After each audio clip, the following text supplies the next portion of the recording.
Alright, we gonna build a live market coyote snare here.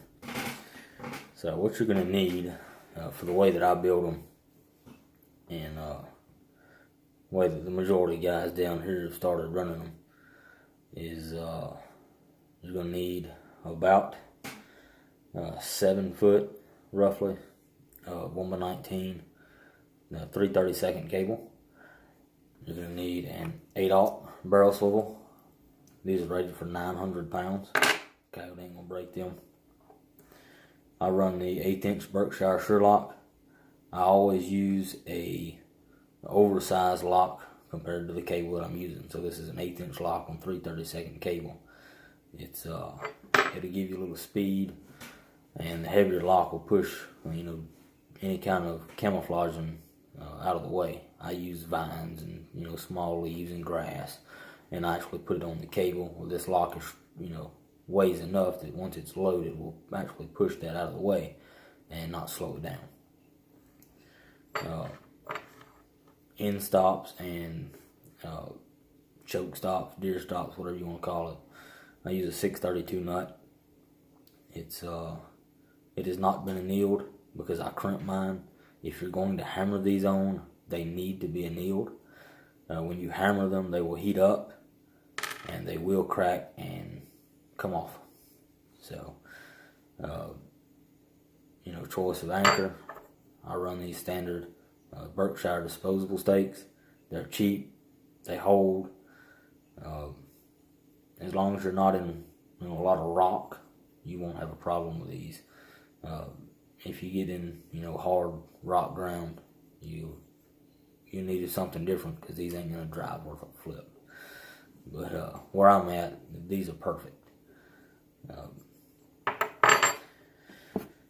You need something to cut cable. I use a pair of lineman's Klein pliers. I cut cable with it, make my bends for my ends where the stop is, where the lock is gonna sit. Use a pair of crimpers. It's you can use a hammer, an anvil or a vise, whatever. I do use a vise to load the cable, but I don't hammer anything. I'm sitting at the kitchen table right now, and I've got 2 kids that are in the back sleeping, so this is a lot quieter. And so I've already cut my cable. I don't really measure anything, so I'm not sure the exact length. What I'll do is generally is grab an end, run it from hold it tip to about shoulder length, almost like I'm drawing back a bow, and then I'll cut it. It's just I don't know, 2.5 foot of cable, maybe something like that. And then I'll take my end stop and I'll crimp that down on the end. A bench sweater is a lot nicer, but I don't have one of those right now. It's I just use this one. I like it because I can take it wherever. Like if I want to build them in the house at the kitchen table instead of out in the garage, I can carry them in here. But whenever I crimp these nuts, I crimp it on the 3/32 hole first, and then I come back and stick it in the 1/16 inch and crimp it down a little bit further.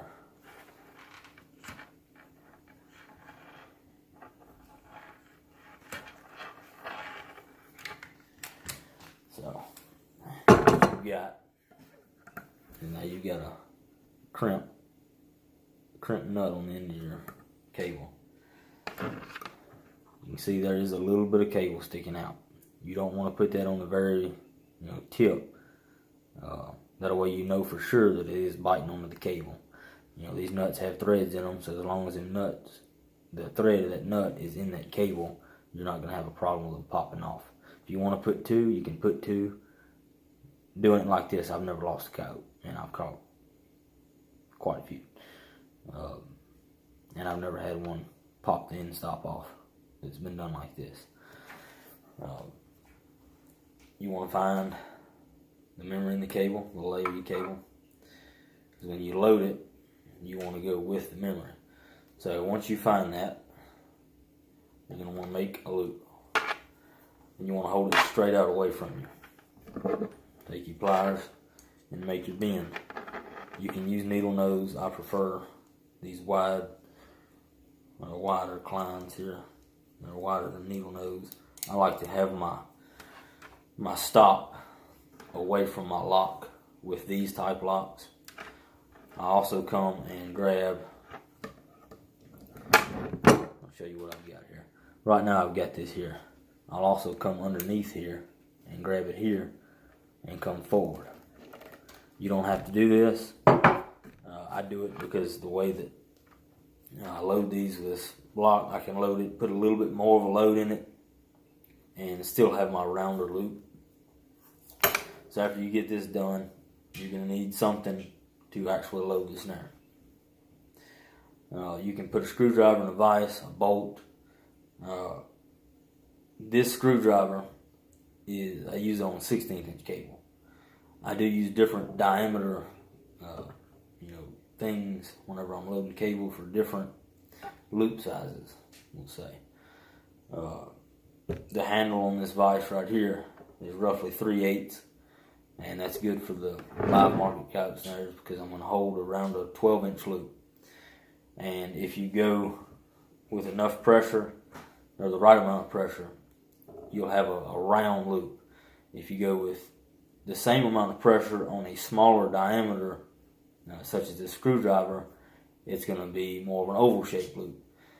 Play with it, just find what works for you. Start slow. You're going to ruin some cable if you've never done this before. But just practice. We're going to load. We're going to start at the end. We're going to go one direction. We're going to go over this way. And we're going to pull down a little bit, as well as, putting pressure onto the cable. I grab it like this. And then I'm going to just apply pressure. Slow. We're starting to get a little bit of load. Once you get good at this, you can do this and have it right the first time. But when you're just starting out, just go slow with it. A little bit of pressure at a time. We're starting to get some shape here. So let's go a little bit more. Now, you can go until you feel comfortable with whatever you want your loop to look like. You can load it more and have a faster lock. I'm not really concerned about speed on these as much as I am a round loop or an oval shaped loop. It's and the reason for that is on a coyote kill snare, I want it fast. I want it as soon as he barely bumps it to close because I'm wanting it all the way up against the base of his neck. With this, it really doesn't matter because the loop's not going to close all the way anyway. So, we're not choking this coyote out, so we don't have to have it all the way up there. But we do want to be able to position it in the trail and hide that loop, the best we can. And by having it round, you don't have to worry about that coyote hitting the top of his ears as you would a teardrop shaped loop. We'll go into detail on that, in a different video. We'll actually set a teardrop versus a, loaded loop. But anyway, so we're gonna go ahead and finish this out. Now, so you can see, this is about what I'm shooting for. It's fairly close. We're going to put our lock on, and you can always take the lock back off to, load it some more. So we're going to see what it looks like. On the sure lock, you have one end that is a 90-degree angle. So it goes like this. Cable's going to go run up through that, come back through the other side. Now, you're going to need a nut on here for your stop to keep this coyote from choking out. Now, you can see the slit, run it through the slit, and then through that rear hole right there.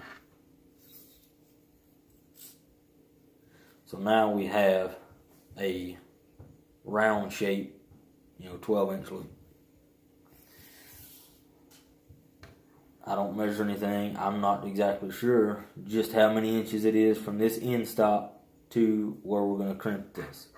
I go down to about a 4-inch loop, sling that nut up there like that, and then I crimp it right there. And I only crimp this nut once. And I've never had one move. If it was to move, you're not going to lose the coyote. But anyway, so now we have that crimp there. So once this is closed, it doesn't close any smaller than that right there. If you have a fox in your area, this will still hold a red fox live if he's neck cocked, as long as the lock is underneath his chin. Same thing with a small coyote, a pup coyote basically. I'll go into that on a different video as well, because that's a whole different subject. But a gray fox is going to slip his head out of this majority of the time, unless it's a really big fox. You get him by the hips, he'll still be there, or by the body, whatever. Now you can see I don't have a whole lot of cable left, because I want my swivel as close to this coyote as I can get it. So next thing I'm going to do is take my double ferrule and my swivel. You can crimp or hammer these ferrules if you want. I put a nut on the back side because I reuse the ferrule. The nut is cheaper than the ferrule. So instead of throwing a ferrule away because I crimped it or hammered it, I'll throw the nut away and reuse the ferrule. And you can use them quite a few times. So we're going to run this back through there, crimp it.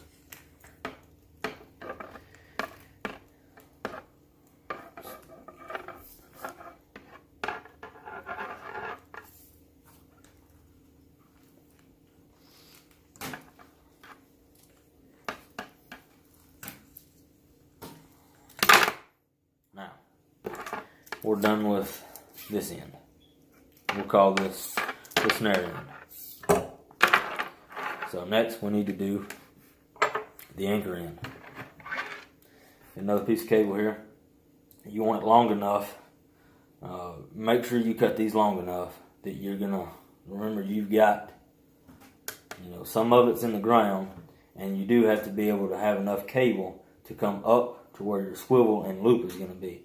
If you make these too short, you cannot get your loop high enough off the ground that it needs to be.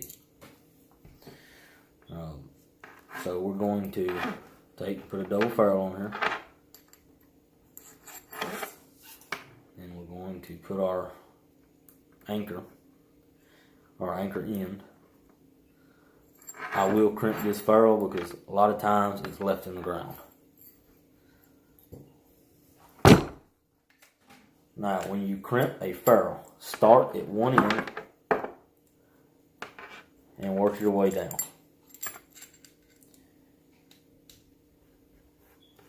A properly crimped ferrule is going to hold 90% of the weight of the cable will. So, you start at one end. We're going to work our way down. Usually 2 or 3 crimps will have, with this particular sweater here, we'll do the entire ferrule. You have some of them that don't have as wide of a face back here. Let me see if you can see it real well. You can see how wide that is. If you got one that's only, like say the width of this first one here, which is for bigger ferrules, it's going to take more crimps to get across there. Now, you see, I don't know how well this is going to show up in the camera, but you're going to gain length. You can see how much longer that ferrule is now. When you hammer a ferrule, you're losing a lot of your material because it's flaring out away from the cable. This, we're pushing it into the cable and down the cable, and therefore that's why it actually holds better than just hammering them. If you hammer them, take a chisel or something, screwdriver, cross punch, across that cable to get some extra bite in it. Then we're going to take our other double ferrule here, attach it to our swivel here, and then we're going to put a nut on the end, and that'll be a completed snare once it falls on the floor there.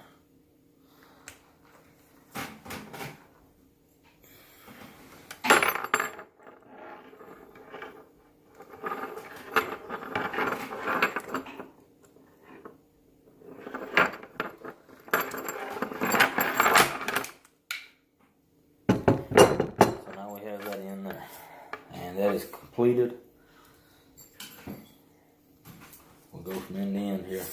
We got our loop, got our lock, our stop, 8/0 barrel swivel to our earth anchor end. So I'll make some more videos on different snares. We're gonna make some beaver snares. We'll make coon snares.